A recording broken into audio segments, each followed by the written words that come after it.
It's time for another fantastic speaker and a fantastic session there. Over to you, ma'am. Thank you. Hi, so we'll try to make this a very quick half hour, but yes, we're going to spend the next half hour talking about consumer centricity and emerging technology and how to bring tomorrow into today. Because, slides? They'll come up in a second. Because tomorrow is coming into today faster and faster than it ever has before. Now, I'm sure you're all very familiar with Moore's Law, and you've probably seen many variations of this chart. Processing power is only one aspect of it. And if you think about it, processing power is what's bringing us devices that are faster and faster and smaller. But it's interesting because processing power kind of tells us what the future is going to look like. But there are actually two other factors that tell us when the future is arriving. And I would say that actually processing power falls second in the list. You also have connectivity, and you have battery life. Yeah, that thing called battery life. We all know. So connectivity is the most interesting one in my mind, because it's not really the processing power that leads to adoption. It's whether or not we have the bandwidth to receive it. If you think back into the old days of the internet, and thank you, Ron, for showing us those old days, because I haven't seen some of those logos in ages. But back then, it wasn't our computers that were keeping us from watching video online. What it was the bandwidth. We couldn't shove video down 28.8, could we? We had to wait for broadband to become ubiquitous before mobile video, internet video became a thing. If you think about that jump to internet video, that required broadband. That jump into mobile video really required 3G. So actually, I think, as like a harbinger of what's coming, I think connectivity is the most important. We can't forget battery life, though. Battery life is what makes our things keep ticking. However, we as humans are surprisingly addicted to technology. How many of you carry a battery for your battery? Probably most of you. We as humans will find a solution for the battery issue. So yes, batteries are important, but somehow we adapt to that problem more so than we adapt to any other problem. We will make it work, even if it means carrying a battery for your battery and then a backup battery for that battery.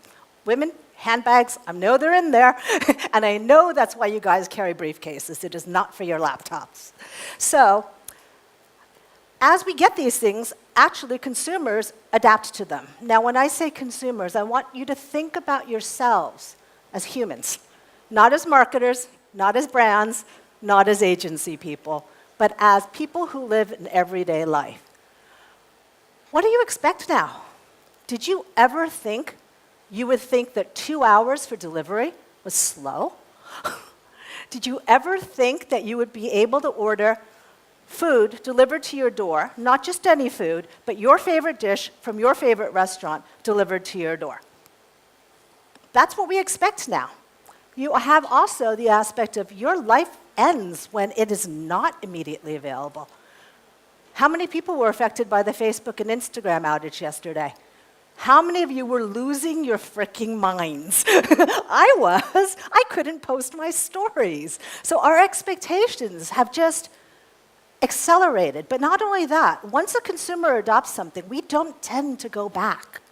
It tends to be our new expectation, and it builds and it builds. The other thing is relevance. Now we can pretty much get anything we want, anywhere we want. Global brands, even those weird little snacks that you think of, that you grew up with as children, we have a way to access them. So with this much choice, it has to be relevant to us.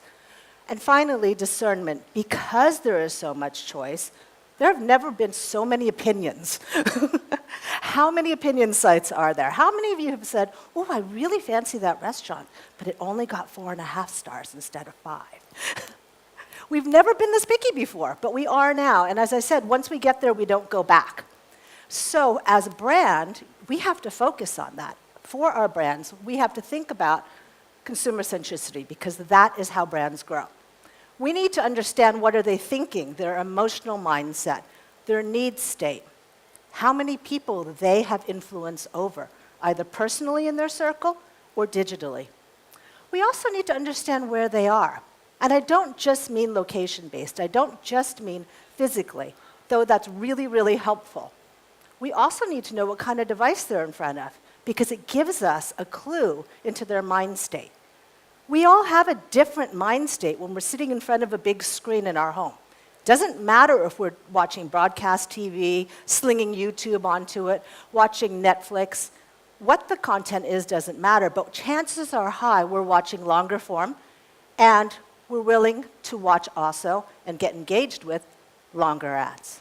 If we're on a mobile device, it's probably less so. So these things are important for us to know. Also, once again, that back to the relevance and the discernment thing, how can we make it more simple? As I said, consumers have more of a choice than they ever had before. So how do we make it easy for them to want to be with us? And Consumer Obsessed is absolutely leading the way. You're familiar with all of these brands, and I know that all of you have seen Amazon's napkin drawing, right? The consumer and the heart. We've all seen that. All of these brands built themselves on being consumer-centric and absolutely focused on the consumer. I think Casper is a really interesting one. How many of you are familiar with it? It's an American mattress brand. Okay, quite a few of you, actually. So mattresses. Mattresses are fascinating. We spend, what's the average they tell you? You should replace your mattress every 10 to 12 years? So we spend every night for 10 to 12 years on this thing.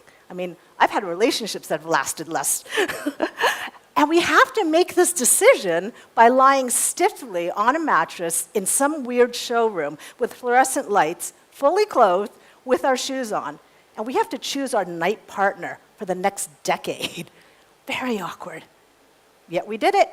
So Casper came up with this brilliant idea of a 100-night trial. So you get the mattress delivered to you, try it for 100 nights. If you don't like it, they'll take it back. Now, guess what? After 100 nights, you're probably going to like it. You've gotten used to it. You're kind of inclined to like the brand as well, because they're really thinking about you. And they have grown from just a little D2C brand to now having some stores, and now their future purpose is reinventing the future of sleep. So they've given themselves a higher purpose as well. They're not just your average, sell it cheap, get it to the consumer fast. They've really put a lot of thought into what consumers want and how to service that. So that's why, if you look at it, consumer centricity plus emerging technology is how you get to accelerated, scalable growth. Now, you don't normally see emerging technology paired with the words scalable growth. You normally see it paired with disruptive, exponential, oh crap, it's coming, but not scalable. And it's important to think about this because that's what we want. We want scalable growth. Now, you might be standing there going, yeah, but you just talked about a mattress. Where was the technology in that?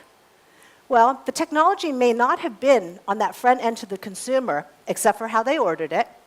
But think about all of the systems that had to change in the back end. Think about how they had to realign the entire way they distribute those mattresses, how they accept returns. Guess what? There's probably quite a bit of technology in there.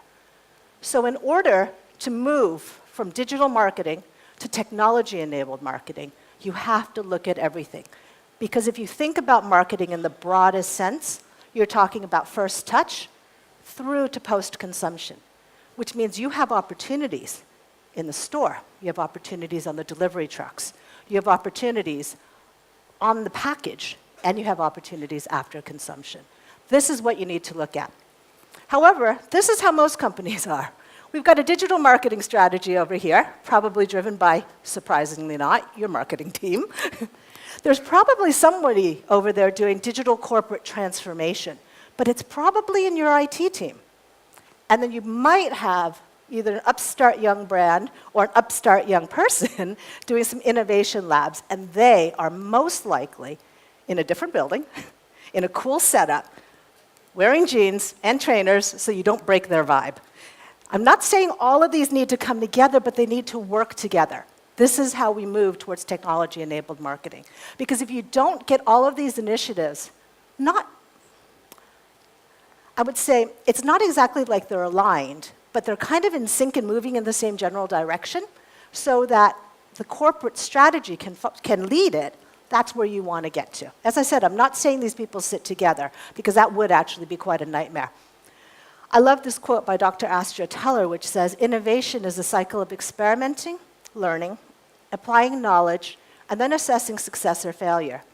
And when the outcome is failure, that's just a reason to start the cycle again." The reason I like this quote is because he says to start the cycle again. He doesn't say to redo it. He doesn't say to try it again.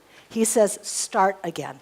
Because sometimes when you start again, it's going to look nothing like it did when you started the first time. And actually, for success, it probably should look nothing like it did the first time. You should be learning from it and evolving. So how do we do this, transforming today for an exponential tomorrow? Well, we work with clients on this, and we found that actually there are 3 kind of entry points that almost every client fits into. On this side, we have kind of quick hit, short startup matchmaking or emerging tech curation sessions. In the middle, we have specific briefs that we're given. And then all the way over here, some of our clients are looking for a systemic innovation program from the ground up. So I'll give you some examples of what these might look like. So the startup matchmaking, it's very light touch. We've got a couple of clients who do it. One of our clients has key focus areas every month. It might be VR, it might be AR, it might be AI, it might be content creation, but they have a theme. Then we bring to them 5 to 7 startups that fit that theme, and out of it comes a pilot. So every month there's a quick pilot, just a quick hit, get a pilot out, see how it works. Rapid experimentation on a very frequent basis. We have another client who does similar, except for they don't really have a theme. They're just really interested in what we've seen over the last month that looked interesting to us. And so from that, they'll figure out whether or not there's a pilot. For them, because it's not themed, it's kind of harder to pull it off every single month. So we get a pilot with them up and off the ground about every 2 months, because that's usually when something strikes. We need to see a larger pool. Just because it's not themed and it's not, there's no intention going in except for experimentation. In the middle are specific briefs. So for this one of our particular clients, they have 3 data gaps. Now, I know all of you are immediately thinking audience data, aren't you? You've all jumped to probabilistic or deterministic, and how am I filling that unique user ID data gap? Nope, not that data gap. This is a beverage company. They want to understand their stock in more real time. They want to know what's actually on the shelves in any city in more real time so they can be better prepared from a distribution standpoint. Guess what? Technology can enable that. They're also looking at last mile delivery. It's a large company. They are designed to drop huge deliveries to grocery stores. Now we have more and more small stores, we have more and more pop-ups, food truck scenes going insane. Now they have more and more people wanting somewhere between 1 and 5 cases, but they don't have a system for that. So we're working with them on that. Of course, we're looking at delivery companies, but we're also looking at smaller refrigerated warehouses in specific locations around cities so that it's closer to that last mile, which then enables that delivery. So it's kind of a 2-prong attack on that one. And the final one is much more what you'd imagine in the media world, a go-to-market strategy. They have a lot of opportunities where they don't have the ability to put point of sale up in retail. And so they're looking for a way to communicate with, sorry, I think my mic is dropping, to communicate with their consumers with technology in places that they don't actually control. Is it still okay? Yeah, okay. And then for a couple of our clients, they want the whole program. They want the whole shebang, a systemic innovation program that will help them figure out how to take their company forward. So guess what? The first part isn't terribly sexy, but it's absolutely required, and it takes a long amount of time. It's the program design. It's understanding what they're trying to achieve, how they get briefs in, who's the selection committee, what's the judging criteria, so everybody gets a fair shake, and how do they select those briefs. Then the implementation of those pilots, and then scaling the successful solutions. Now, the key thing, I should have mentioned this at the beginning, actually, when I talk about pilots, is when we look at these pilots, the other key thing about them is we're just looking for companies that can fulfill the pilot. We are not necessarily looking for scalable at the beginning. Because if we started looking for scalable at the beginning, it would really limit our ability to experiment with our clients. Because how many small companies are ready to go global from day one? They're not. So think about it as dating. Think about it as Tinder for startups. Think about it as Tinder for innovation. We choose partners because they can deliver on that brief. Now, if it is successful, then we can work with that partner to either scale, maybe they are the one we're going to marry after all, or we're going to find other partners that look like them in other countries or for other brands. But we now know the criteria that we're looking for, so we can better identify and vet startups to help us scale it out. So some examples of areas of focus that a lot of these clients have, and probably not surprising, new routes to transaction, because people are expecting to transact anywhere, anytime, from any device. And with new things like NFC, to pay in any different way. They're also looking at new consumer technologies. I mean, come on, aren't we all thinking about voice? And if you have a global company and multiple brands, why have everybody test the same thing? So it's a structured way to test emerging technology. And the last one is in-store retail improvement. We work with a lot of FMCGs that do not have their own stores. Now, that's the biggest barrier, is you can't control the way you're being seen in that last 6 feet before purchase. But they do have a team that does that. Most of them have some sort of a retail team. Oh, sure. Sorry, I think because it slipped. Is this better? Okay, sorry, thank you so much. Because the retail team does this. The retail team goes into grocery stores and brokers these deals, and they also have to provide governance. So what they do is they go in and do an inspection. So they've brokered a deal that has this perfect shelf, and they have to see, are they getting what they brokered? Is it the perfect shelf? Do you have the right amount of product? Does it align with everything that you expected in terms of shelf space, height, bandwidth, everything? So these retail teams go in and they do this, and it takes about 3 days. Well, we threw a little technology at that. We found an AR company that specializes in retail.